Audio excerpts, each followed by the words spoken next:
মুক্তিযোদ্ধাদের নতুন প্ল্যাটফর্ম মঞ্চ ৭১ আয়োজিত এক অনুষ্ঠান ঘিরে ব্যাপক উত্তেজনা তৈরি হয় ডিআরইউতে।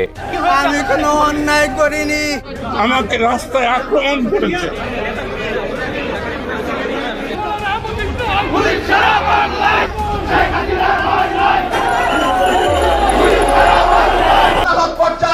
আইনজীবীরা আজকে রাজপথে নেমেছে গণতন্ত্রকে রক্ষার জন্য, ভোটাধিকার রক্ষার জন্য, মানবাধিকার রক্ষার জন্য। অতীতে তখন আমরা এখনো সহিংসল আচরণ করতেছি, এটা মাথা রাখবেন।